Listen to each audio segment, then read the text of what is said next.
de Gijón, en colaboración con la Fundación Española de Ciencia y Tecnología. Dentro de este proyecto de educación tenemos como 3 grupos de actividades, unas actividades que están más enfocadas a los colegios, otras una actividad que vamos a hacer con colaboración con los medios de comunicación después del verano, y esto que llamamos Mariases de la Mar, que lo hacemos en colaboración también con la Fundación Municipal de Cultura, el Ayuntamiento de Gijón y con las asociaciones de vecinos, que lo que queremos es pues, ir a las diferentes asociaciones de vecinos y centros municipales a dar unas charlas de divulgación. El nombre que pusimos, Mariases de la Mar, mariaxar, en asturiano es hablar, charlar, originariamente significa entre pescadores, una charla espontánea sobre asuntos de su profesión. Aquí lo que queremos es eso, pues una charla entre vecinos, ¿no? Y en este caso, esta tarde tenemos como ponente al doctor Javier Cristobo, que es investigador del Centro Oceanográfico de Gijón, es bentólogo marino, es especialista en poríferos, en esponjas marinas, y bueno, y nos va a hablar un poquitín de todo lo que podemos encontrar aquí cerquita, ¿no? en las aguas profundas del Cantábrico. Pues cuando quieras. Muchas gracias.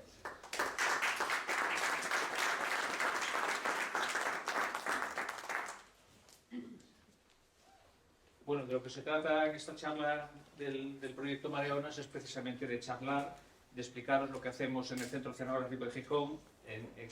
a qué nos dedicamos los que trabajamos en ecología bentónica, y un poco que veáis un poco que se invierte el dinero que se emplea en investigación en España y en qué no empleamos nuestro tiempo los investigadores que trabajamos en nuestro grupo de investigación, que es el Grupo de Investigación Ecomar, y que pues, venimos desarrollando nuestra actividad fundamentalmente en el Cantábrico, aunque también trabajamos en otras zonas del océano, donde España tiene intereses a lo mejor pesqueros de impacto de las pesquerías, por ejemplo en Patagonia, en Namibia, en el Mar del Norte, en Hudson Bank, y algunos de nosotros hemos tenido la oportunidad de trabajar en otras zonas como la Antártida o el Océano Ártico.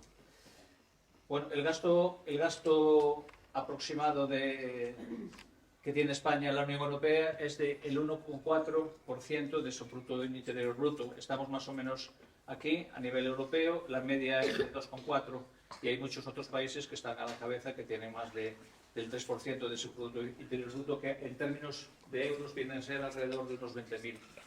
Todos queremos que nuestros presupuestos en investigación cada año se aumenten, pero esto es lo que hay en estos momentos. Y con esos presupuestos son los que nosotros trabajamos en nuestros proyectos de investigación, que básicamente lo que hacemos, bueno, el oceanográfico ahora absorbido por el CSIC tiene un presupuesto de unos 60-65 millones de euros, pero los investigadores, cada vez que queremos investigar en una zona en concreto, preparar un proyecto, tenemos que diseñarlo, plantearlo, reunirnos, hacer un grupo de investigación,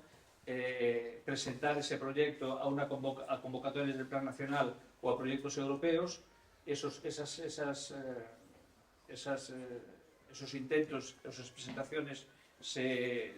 son evaluadas por comisiones de expertos anónimos, y si tienes la suerte de que te financien tu proyecto, pues te dan dinero pues para tus microscopios, para tu material fungible, para tus campañas, para tus viajes, para pagar los barcos, etcétera, etcétera. O sea que la forma de trabajar con proyectos de investigación no siempre se tiene la suerte, porque son proyectos muy competitivos, muy exclusivos, y a veces pues tienes dinero para esos proyectos y otras veces no. Entonces os voy a explicar un poco en qué hemos trabajado en el Cantábrico profundo en los últimos más o menos 10 años, en qué zonas hemos trabajado, qué métodos usamos para esto, y espero que al final pues, lo que yo os cuente os suscite alguna pregunta para tratar de responderla, y que estemos un poco pues, más al día de lo que se hace en un centro oceanográfico como es el de Gijón en este caso, aunque muchos otros centros oceanográficos, hay 9 en España, pues cada uno está especializado un poquito en distintas áreas: contaminación marina, fauna bentónica, el de plancton en Gijón en concreto, química marina, etcétera, etcétera, acuicultura. En el Gijón no tenemos una planta de cultivos, pero hacemos otras muchas actividades relacionadas con el océano profundo.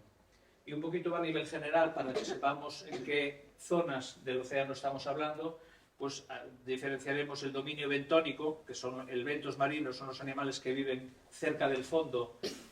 dependiendo de él de alguna manera, por ejemplo, un pichín o una almeja o un coral, etcétera, etcétera, son animales bentónicos, menos que lo contrapuesto es el dominio pelágico, donde se mueven todos aquellos animales que viven en el seno de las aguas, pero que no tienen ningún contacto con el fondo. Todos los animales pelágicos, todo el mundo ha oído hablar, sabe lo que es, pero los animales bentónicos son los del fondo. Una caballa, un jurel, unas sardinas son animales pelágicos, también con pelusa, etcétera, etcétera. Y luego nosotros, a nivel profundidad, pues dividimos el océano en muchas zonas de menos a más profundidad. Cuando vamos al Pedrero y baja la marea, a esa zona le llamamos intermareal, y de ahí para abajo, la zona que nunca queda en seco, se llama el dominio infralitoral, y va de ese nivel cero de mareas, que están las cartas como nivel cero, hasta la zona donde las algas pueden vivir, es decir, hasta la zona donde la luz puede llegar de alguna manera, y ese será el dominio infralitoral. El circalitoral llega un poquito más abajo, llega casi a 800 a 1000 metros de profundidad, y ahí ya prácticamente han desaparecido las algas. El dominio batial va de los 1000 a los 4000 metros de profundidad, que es en la zona del talud continental, esta gran pendiente que hay en casi todos los océanos y que nos lleva a toda la zona abisal, y la zona abisal es entre los 4000 y 6000 metros de profundidad, y ya las grandes profundidades, que son en unas zonas concretas del océano, como las fosas en las Marianas, etcétera, etcétera, ahí es donde le damos las profundidades adales, que llegan pues, de 6000 metros en adelante. A lo que nos dedicamos nosotros fundamentalmente, estudiando los animales que viven en el fondo, es al estudio de la biodiversidad. Y por biodiversidad pues, entendemos aquella variedad de animales, de plantas, de hongos, de bacterias, etcétera, etcétera, que hay en el planeta, pero también a la variedad de genes, de ecosistemas, incluso de paisajes que no podemos encontrar. O sea que en el término biodiversidad encontramos muchos conceptos, aunque estamos acostumbrados a hablar más a diversidad animal, diversidad vegetal, pero en el término, que es un término relativamente moderno, engloba muchos otros campos. Y en el planeta Tierra, las zonas que quedan todavía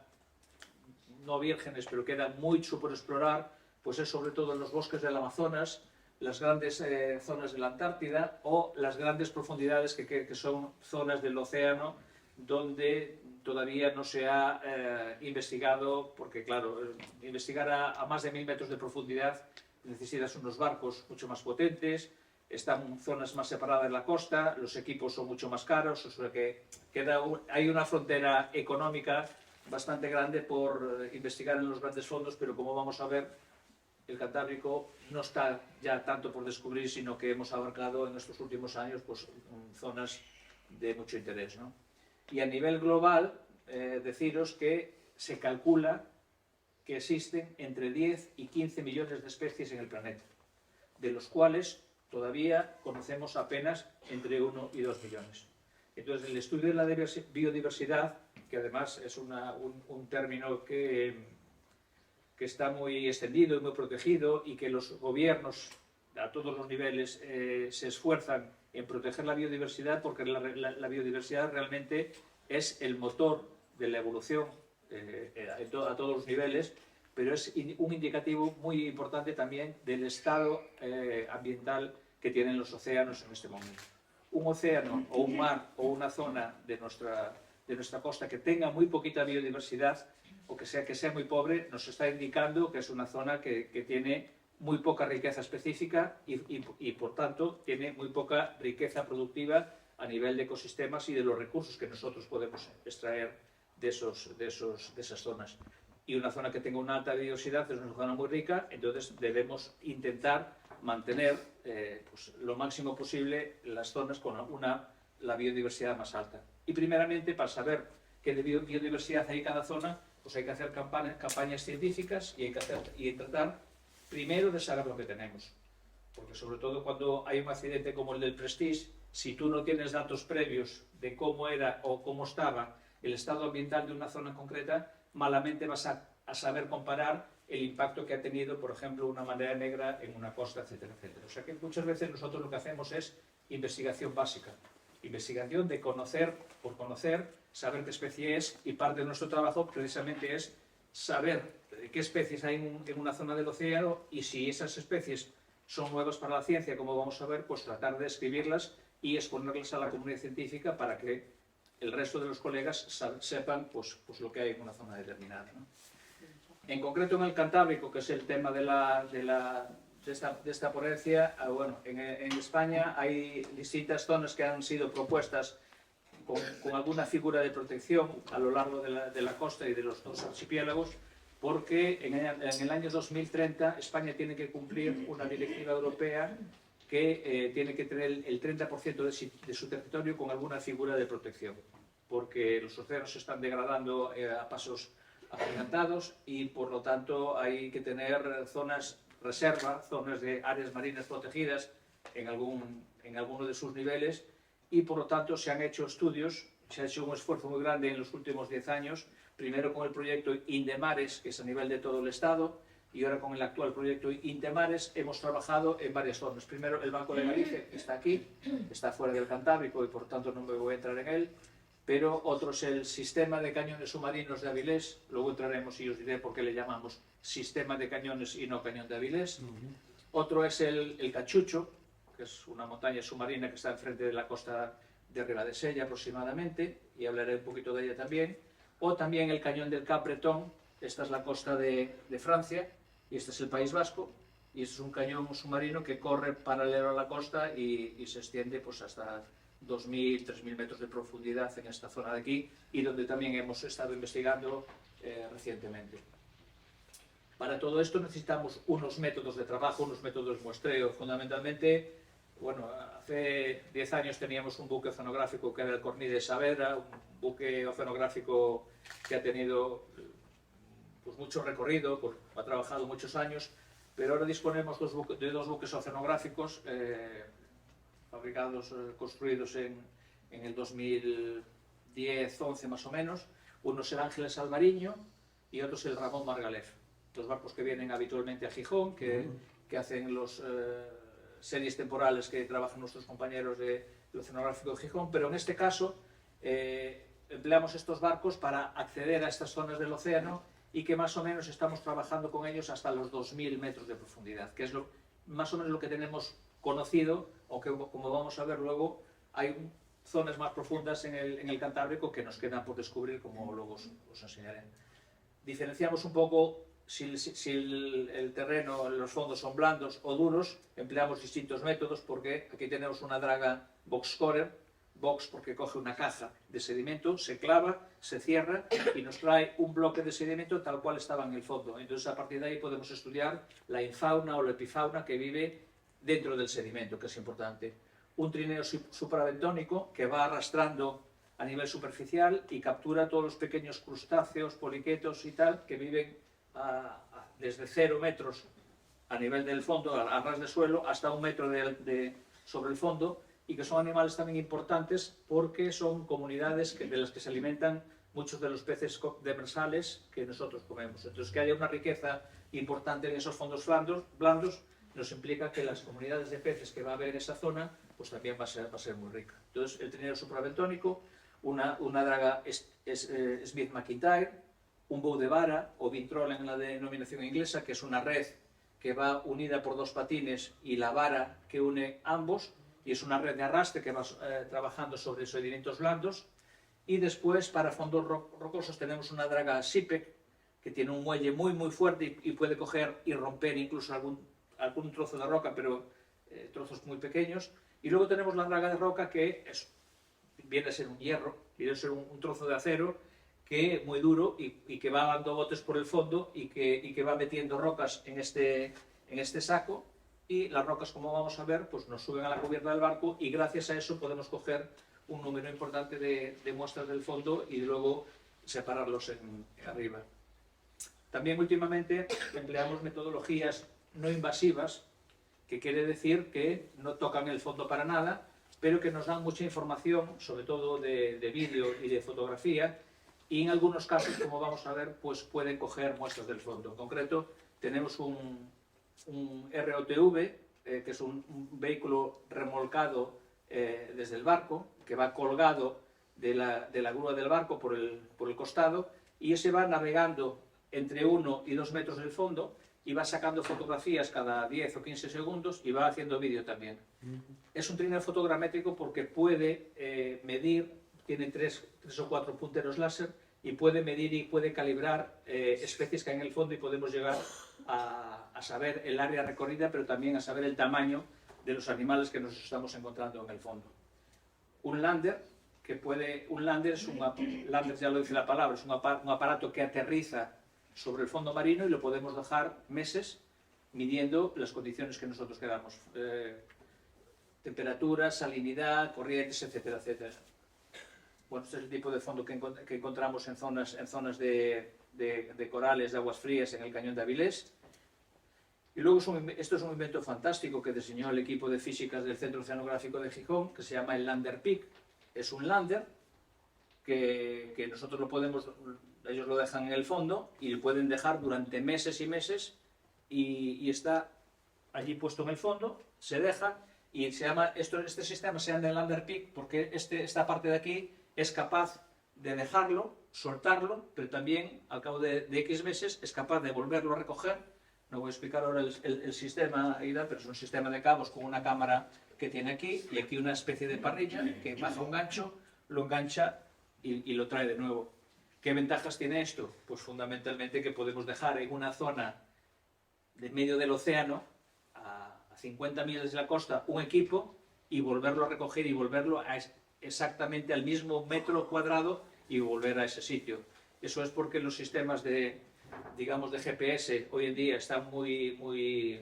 perfeccionados y también porque los barcos hoy en día disponen de un posicionamiento dinámico que tú eres capaz de volver a las mismas coordenadas geográficas con mucha precisión,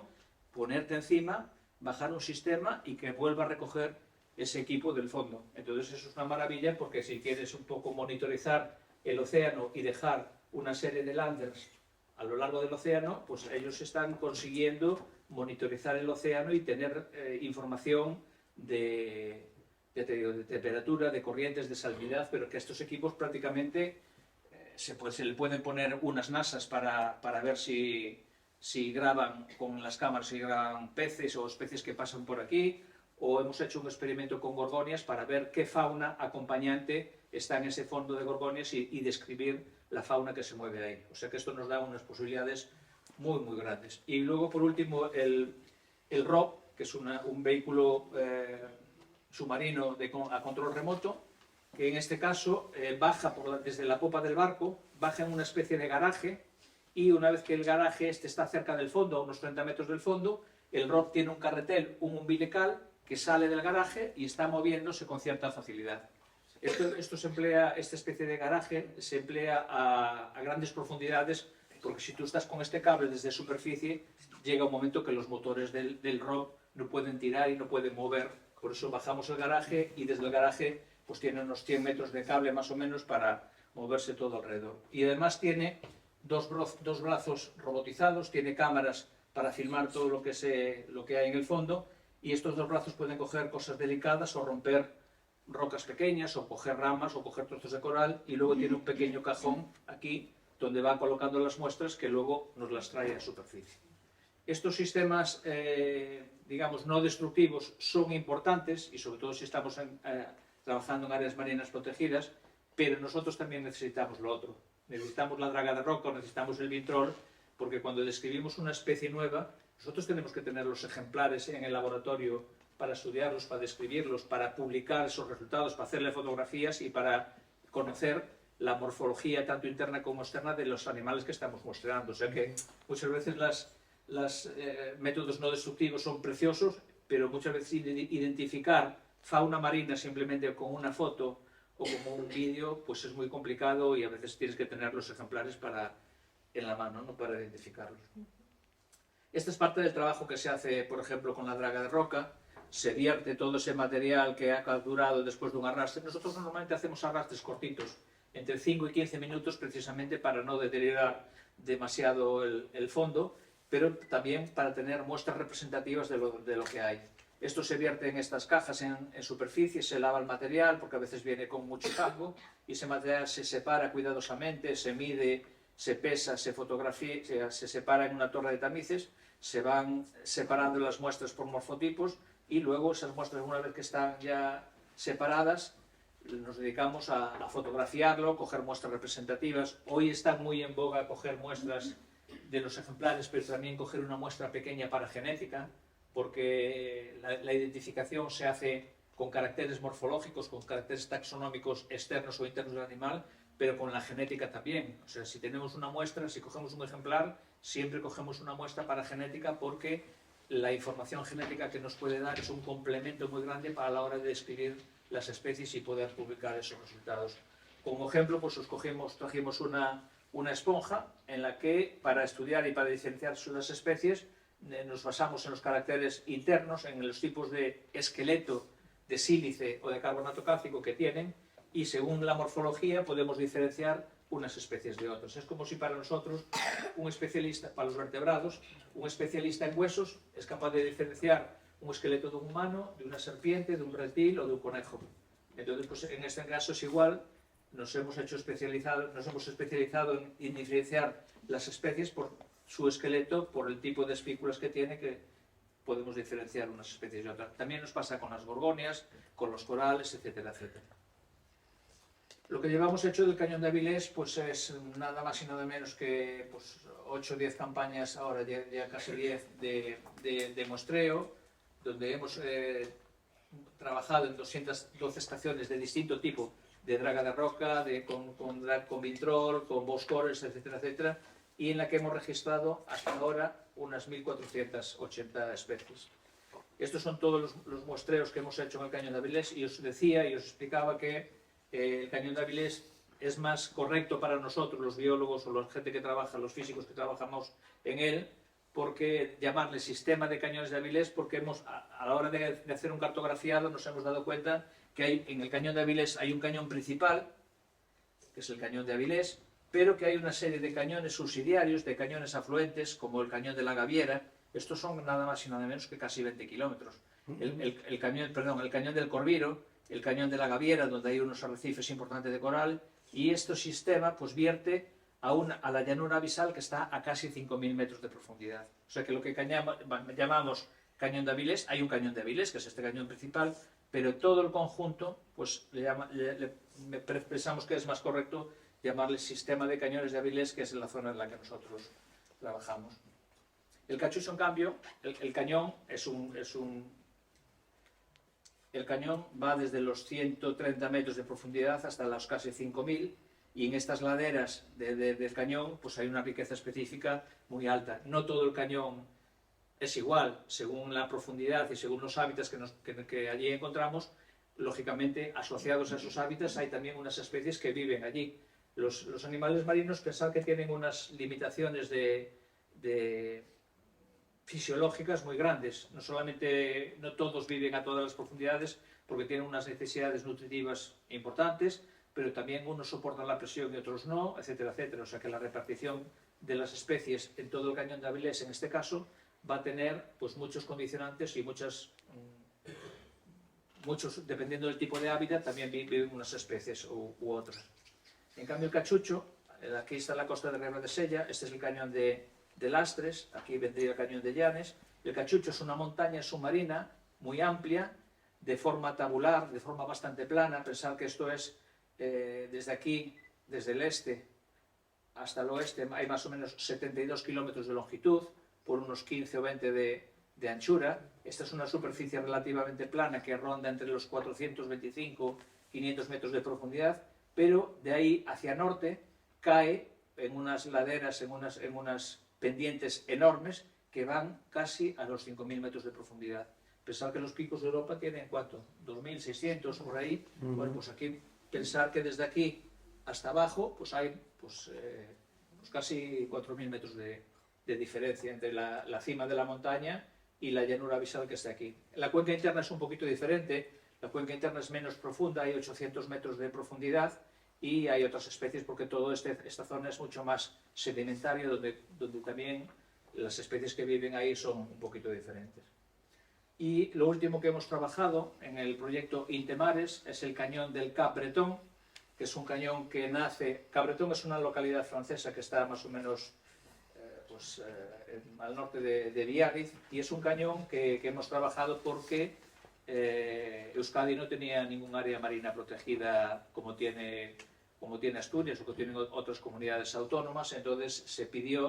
pidieron al oceanográfico que hiciera un estudio detallado, primero de cartografía de los fondos para ver cómo es la geomorfología de esta zona determinada, y luego que estudiáramos, digamos, que hiciéramos una cartografía bionómica de las especies que allí viven. Entonces hemos hecho hasta la fecha 2 campañas, está menos estudiada que el otro,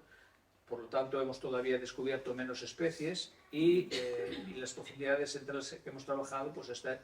hasta casi los 2.150 metros de profundidad. Vale. Perdón, estas son el número de estaciones, y las especies que hemos encontrado son pues, 464 hasta la fecha. El trabajo de estudio y de descripción de las especies es muy laborioso porque tenemos prácticamente que estudiar las especies desde las primeras especies descritas para saber si una especie es nueva o no, y por lo tanto cada vez que aumentamos una especie en el conocimiento de una zona pues estamos pues, muy satisfechos y muy contentos. El cañón del Cabretón no tiene nada que ver con respecto al cañón de Avilés, es un cañón mucho más pobre porque la variedad de hábitats es mucho menor, es un cañón muy sedimentario, con mucho fango, entonces cuando tú tienes en una zona como el cañón de Avilés, como el sistema de cañones de Avilés, mucha variedad de hábitats, lo normal es encontrar mucha variedad de especies, porque claro, como os decía antes, las especies cada una está acostumbrada a vivir en un rango batimétrico, pero también en un hábitat determinado. Entonces, cuando esta zona es mucho más fangosa, mucho más sedimentaria, la variedad de hábitats es menor y, por lo tanto, lo que esperamos es que la cantidad de especies que hay nos aparezcan cuando vayamos completando el estudio sea mucho menor. Pero sí que el cañón tiene algunas particularidades, por ejemplo, en esta zona de aquí, que es una zona pesquera importante, pues aparecen estos escapes de fluidos. Estos son como pequeños cráteres que los geólogos le llaman pockmarks, que son escapes de fluidos, y que en una zona del sedimento, al haber esos escapes de fluidos, de repente se produce un colapso y te forma estos pequeños cráteres que a lo mejor pueden tener 100 o 200 metros de diámetro fácilmente. Toda esta zona de plataforma es una zona de interés pesquero para el País Vasco, y por lo tanto pues, hay algunas zonas que pueden ser de interés de protección, porque el efecto de áreas marinas protegidas es una cosa a tener en cuenta a la hora de gestionar una zona determinada del océano. No podemos gestionar y decir, pues vamos a cerrar todo, porque nosotros dependemos del consumo de pescado, afortunadamente para los que nos gusta el pescado, pero hay que tratar de mantener esas poblaciones y sobre todo proteger los hábitats. No se puede proteger una especie de pescado, o la que sea, la que llega a nuestros mercados cada día, si no protegemos los hábitats en las que viven. ¿Vale? Y aquí os pongo algunos ejemplos de la fauna que nos vamos encontrando en las distintas zonas de las que os acabo de hablar. En la zona del sistema de cañones de Avilés es muy importante pues, lo que llamamos el hábitat 1170, que son los hábitats que se denominan arrecifes. Y pueden ser arrecifes de distinto tipo. Por ejemplo, los más conocidos son los arrecifes de coral, pues suenan los arrecifes que haber visto en fondos de Caribe, de Australia y tal, pero en zonas del océano profundo, en concreto a 600, 800 metros de profundidad, aquí en Asturias, en la costa cantábrica, viven arrecifes de coral que son capaces de mantener sus poblaciones y de crecer a un ritmo lento, pero que la presencia de estos arrecifes permite que muchas especies, al amparo de esta protección del arrecife, pues puedan vivir en esa zona. Los que tenéis niños habéis visto la película de Nemo, y Nemo vivía metido del arrecife porque allí podía vivir y le tenían prohibido salir al cantil del arrecife porque era una zona donde estaba expuesta a sus depredadores. Pues todas las especies que viven ahí, en estas anfractuosidades del coral, son especies donde especies comerciales de peces van a reproducirse y sus alevines y sus juveniles tienen alimento necesario y suficiente para poder crecer y llegar a juveniles, aunque luego la especie se desarrolle y viva y digamos, forme bancos en otra zona muy diferente del océano. Pero estas zonas de protección, de nursery y de alimentación son muy importantes durante fases determinadas de muchas especies. Y de ahí el interés que tiene pues, que todos esos ecosistemas que nosotros llamamos ecosistemas marinos vulnerables tengan alguna figura de protección, porque con una vez que se arrastre en estos arrecifes, una sola vez, destruyen cientos de años de vida de esos corales y por lo tanto destruyen hábitats que son importantes mantener en el océano. En el Cañón de Avilés encontramos 3 o 4 especies que son de corales que son coloniales, que son capaces de crecer en colonias. Las más comunes y las más abundantes son la Heterofilia, la Ofelia pertusa, Desmophilum pertusum, que se llama ahora, y la Madrepora oculata, que aquí las tenéis las dos. Una es más finita y crece así en zigzag, y la Lofelia pertusa crece en forma de trompetillas, y cada uno de los pólipos se va desarrollando a partir del otro. Y normalmente los corales vivos crecen sobre una base de corales muertos. Y a más profundidad pues nos encontramos otros tipos de corales. Y os decía antes que nosotros tenemos el límite más o menos de los 2000 metros de profundidad de investigación, porque no disponemos de equipos de un robot submarino que sea capaz de bajar a 2000 metros. En el gráfico de la inversión en investigación de los países, veíamos, por ejemplo, a Portugal, que está más adelantado, que invierte más en investigación, y ellos, por ejemplo, tienen un robot, el Luso, que es capaz de bajar a 6000 metros de profundidad. España no tiene todavía esa herramienta, y nosotros esperamos que en el futuro podamos investigar los fondos del Cañón de Avilés a más de 200.000 metros de profundidad. Pero todo lo que os estoy enseñando ahora son especies y muestras que hemos recogido más o menos hasta los 2.000 metros. Si trabajamos con un arrastre, y por el fondo sí podemos llegar a un poquito más profundo, pero luego no vamos a tener imágenes o información complementaria, y claro, es más lógico primero estudiar las partes más someras y luego intentar ir a partes más profundas, que el futuro pues esperemos que nos ayude en este sentido. También son hábitats 1170 los jardines de gorgonias. Fijaros que aunque no sean corales, todas estas zonas que son de estructuras tridimensionales, de alguna manera forman zonas de protección. Un animal que está expuesto en una llanura de arena, viene un depredador y es fácilmente localizable, mientras que todas estas zonas que son, digamos, estructuras tridimensionales son más, digamos, refugios para un montón de fauna que vive al amparo de esas estructuras. Pasa en una ciudad igual, lo mismo. Una ciudad que crece en 3 dimensiones es capaz de albergar mucha más población que una ciudad que es muchísimo más plana. Vivirán mejor porque tienen pues, una casita, un trozo de terreno y tal, pero la cantidad de individuos por metro cuadrado que crece, que puede vivir en estas zonas, pues es muchísimo mayor.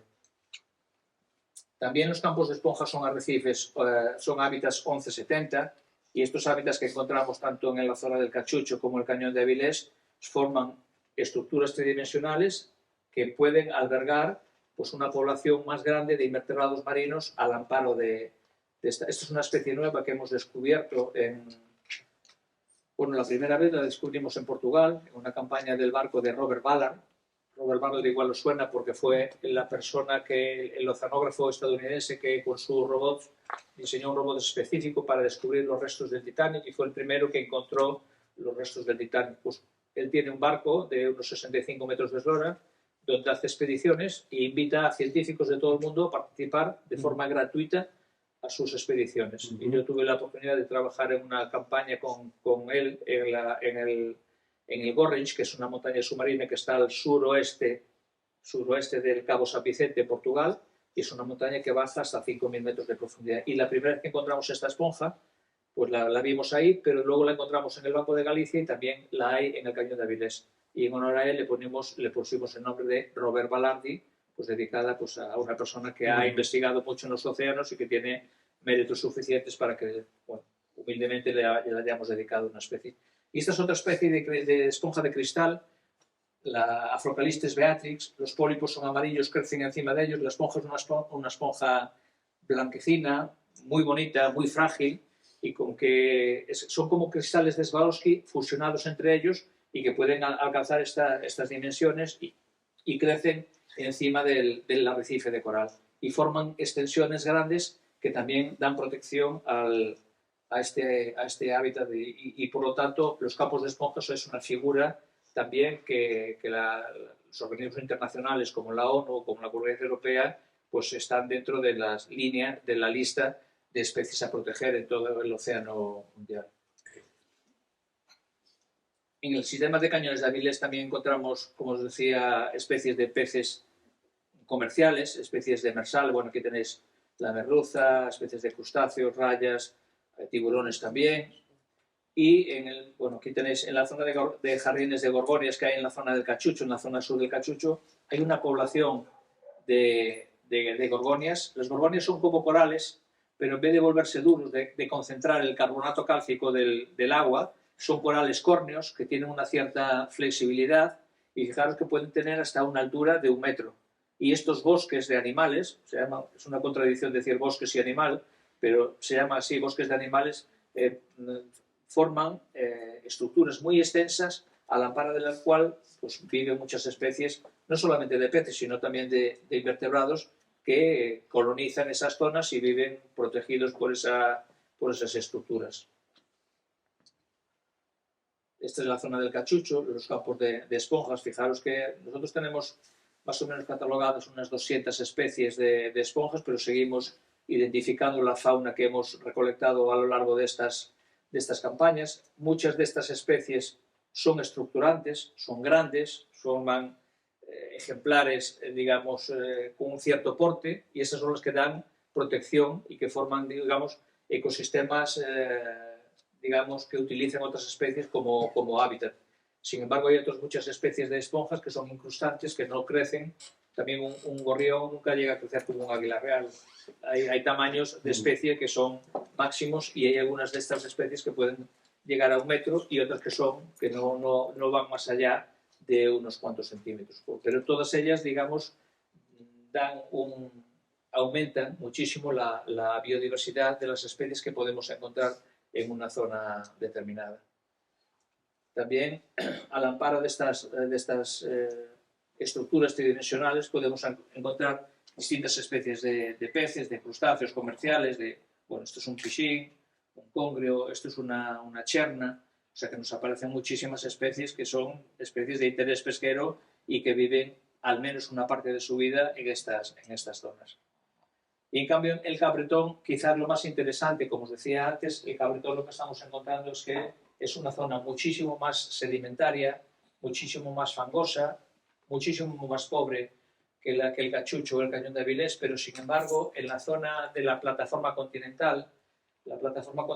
la zona, digamos, más, después de la zona costera, es una zona mucho más plana, antes del talud continental, y en esa zona es una zona de interés pesquero, pero sobre todo porque es una zona de fondos rocosos, y ahí al amparo de esos corales amarillos, que es la dendrofilia, estaba pensando yo antes, crecen esponjas, pepinos de mar, erizos y también unas poblaciones de peces que viven y se alimentan en esa zona de cabretón. Cabretón es muy distinto, no esperamos encontrar tantas especies, pero es una zona que quizás lo más interesante sea precisamente la menos profunda de la plataforma continental. En cambio, pues yo creo que está por descubrir tanto el Cachucho como el Cañón de Avilés, la zona que nos queda de los 2000 metros para abajo, que también tenemos ganas de meternos ahí. Bueno, aquí tenemos distintas especies de gáleos, de especies comerciales o no comerciales de peces. Y bueno, pues a lo largo de las campañas también nos encontramos tristemente que aparecen basuras de todo tipo, ¿no? Pues restos de redes, de palangres, de cabos, de vidrio. Está claro que eso no se produce solo en el océano, algunos vienen desde tierra. Todas las basuras que salen de tierra, que vuelan al mar, plásticos, etcétera, etcétera, pues tarde o temprano acaban en algún punto del océano, pero todos estos palangres o redes que aparecen en el fondo pues tienen una vida larga, una vida muy larga, y por lo tanto siguen actuando y siguen pescando y siguen pues, modificando de alguna manera con sus movimientos, pues impidiendo crecer a algunas especies. Son contrapesos de palangres, etcétera, etcétera, pero bueno, el vidrio tiene una vida media de miles de años, o sea que los plásticos también duran cientos de años, y esto es lo que nos vamos encontrando en los fondos y incluso a grandes profundidades. Pensamos que la contaminación marina a gran profundidad no es tan, claro que no es tanto como en el litoral, que encontramos plásticos en cualquier playa, pero sí que ya nos vamos encontrando pues, distintos tipos de contaminantes, y a veces el efecto de contaminación no es el efecto físico de un trozo de red, sino que esa red se va degradando, se va partiendo y va formando microplásticos que tarde o temprano pues, se pueden introducir en la cadena trófica, y eso es un efecto pues, bastante preocupante. Y bueno, os traje algunas fotos submarinas que hemos hecho con el robot de distintos tipos de nidarios, de esponjas, de bricios de cuero, que son muy blanquitos, son turgentes porque tienen una presión hidráulica en el interior bastante grande y están llenos, pero cuando los sacas del agua pues se quedan como achatados. Esponjas que crecen, que tienen forma de ánfora y miden más de 1,5 metros de altura, otras que tienen forma de lámina o de abanico, otras formas tienen una forma masiva, y todo eso pues es lo que nos da muchísima información a la hora de describir los hábitats y de describir las especies que nos vamos encontrando. ¿Qué es lo último? Pues lo último, igual lo visteis en la prensa la semana pasada, aunque no es del Cantábrico, pues nos ha hecho mucha ilusión ser capaces de describir una especie nueva de las costas de Galicia, de fondos litorales a 28 o 30 metros de profundidad, pero el trabajo de descripción de una especie, como os decía, pues lleva muchísimo, es muy laborioso, porque tenemos que ser capaces de diferenciar esa especie que pensamos que puede ser nueva, que tenemos que investigar toda la literatura científica prácticamente de los tiempos del Ligneo hasta la actualidad y comparar lo que nosotros encontramos, describirlo bien y compararlo con todas las especies descritas de ese género hasta la fecha. Ahora hay herramientas informáticas o hay bases de datos en las que podemos conseguir información. Cuando yo empecé a hacer la tesis, prácticamente un trabajo, una separata, tenías que hacerle una carta al científico para que te mandara la separata, podía tardar meses, y hoy es un trabajo es prácticamente inmediato, ¿no? Esta especie la hemos descrito pues, estos 4 autores, Pilar, Bruno y yo estamos aquí, y Jacinto Pérez es uno de los buceadores junto con Bruno que la encontró por primera vez en la ría de Arosa. Luego hicimos otra parte del trabajo aquí en Gijón, y se llama Vienna Begonae porque está dedicada a la hermana de Jacinto, que falleció y que era una entusiasta del mar y de la protección del medio marino, y por lo cual es un honor dedicarle una especie a una persona que tiene un apasionamiento de la mar. Es una razón más que justificada. Aquí os traje unas fotos del tipo de esqueleto que tiene. Como os decía, muchos ejemplares o las especies se describen por el aspecto externo, pero también por el aspecto interno que tienen esas espículas, lo que decía antes de los huesos de los vertebrados, y por lo tanto seguimos describiendo especies nuevas. Tenemos en cartera pues muchas especies guardadas en nuestros laboratorios que estamos deseando tener tiempo para identificarlas, para publicarlos. Sabemos que muchas de ellas van a ser especies nuevas y que por lo tanto cuando las publiquemos en una revista científica, en este caso es Zootaxa, pues aumentaremos la biodiversidad y aumentaremos el número de especies que están siendo descubiertas en el Cantábrico.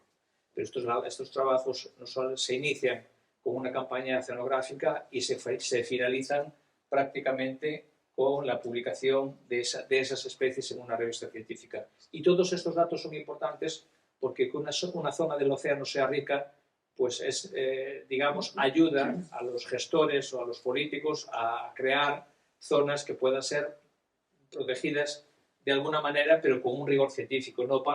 proteger, bueno, pues vamos a cerrar todo el cañón de Avilés o todo el Banco de Galicia, etcétera, etcétera, porque hay razones por las que una zona del océano puede ser cerrada a una determinada pesquería, pero que se permita en otras.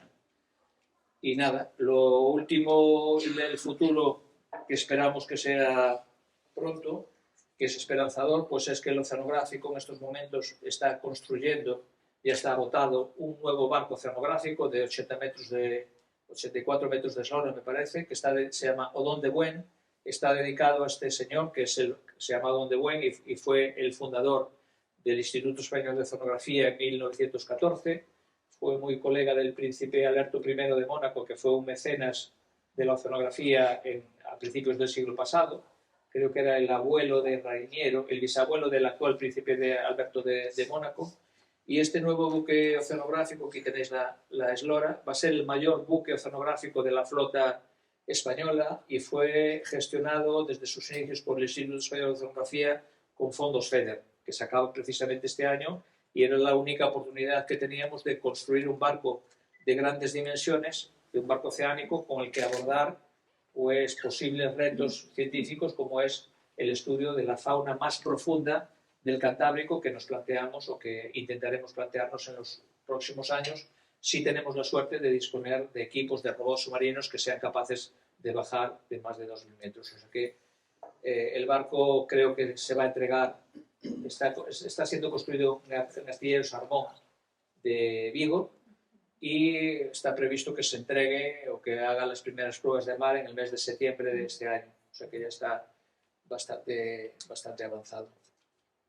Y nada, para finalizar, pues hemos dado pues, un pequeño paseo por los grandes fondos del Cantábrico. Hemos visitado montañas submarinas como el Cachucho, hemos visitado algunos cañones como el sistema de cañones de Avilés. Toda esta zona más clarita es la plataforma continental, donde son zonas de interés pesquero. Aquí tenéis Cabo Peñas, más o menos aquí está arriba de Sella. La fosa de Carrandi, que a lo mejor os suena porque ahí han aparecido muchas veces calamares gigantes. Y esta es la cuenca interna del Cachucho. Fijaros aquí, esto está, digamos, estirado un poquito en 3 dimensiones la infografía, pero es para dar idea de que desde el Cachucho hacia el norte hay unas montañas, hay unas pendientes que llegan hasta la llanura abisal y que son zonas de gran profundidad, ¿no? y de gran pendiente, y que a partir de aquí prácticamente, estos son los 2.000 metros, aquí hay 2 montañas submarinas de gran interés científico para nosotros, porque son de una gran riqueza específica, y bueno, pues todo lo que nos queda por descubrir, pues ahí está, pero lo que os quería un poco dar a conocer es lo que estamos haciendo, que queda mucho por saber y que queda mucho por investigar, pero bueno, ilusión no nos falta. Muchas gracias.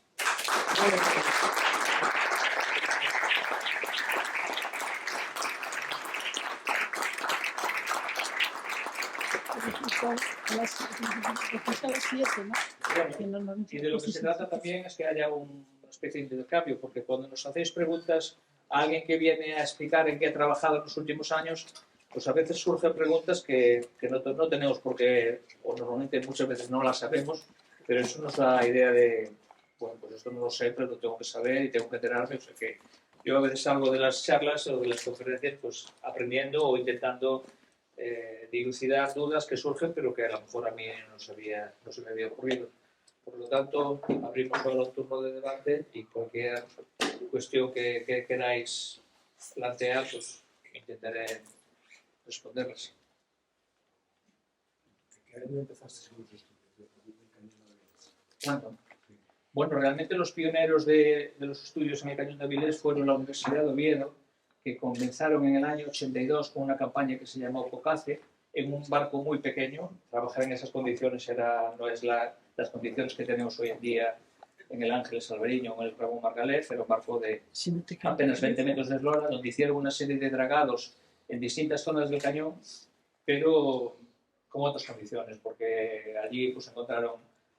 detectaron la presencia de corales de aguas frías, detectaron especies, y hicieron una tesis doctoral de Chelo Álvarez Claudio, que es una colega de la Universidad de Oviedo que lo trabaja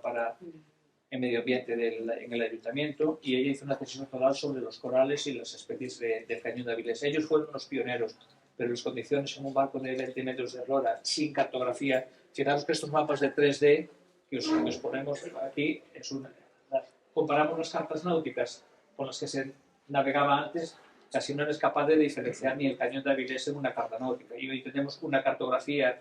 en 3D que somos capaces, como os decía antes, de poner en un fondo blando, en un fondo rocoso, en el borde de un cantil, somos capaces de poner un lander y que quede ahí durante meses. El tener esa precisión a nivel de investigación en el océano es un lujo grande. Ellos no tenían eso, pero fueron pioneros en saber que esa zona del océano pues, era muy rica y era muy interesante cuando los corales. La compañía se llamó COCACE y fue dirigida por Nuria Anadón de la Universidad de Oviedo. Entonces, ¿ha habido mucha variación en las especies? Bueno, las especies siguen ahí, las especies que ya estaban en aquella época siguen estando, lógicamente, pero ha crecido muchísimo el número de especies. Se han hecho muchas tesis doctorales y nosotros en el oceanográfico no solamente nosotros trabajamos con corales, con gorgonias, con esponjas y tal, pero con otros tipos de invertebrados. Y cuando no dominamos un tema, nosotros contactamos con especialistas de crustáceos, de cualquier, y hemos descubierto y hemos aumentado el número de especies nuevas pues, de una forma considerable. Estas campañas oceanográficas, lo principal es hacer un informe para el proyecto que te ha subvencionado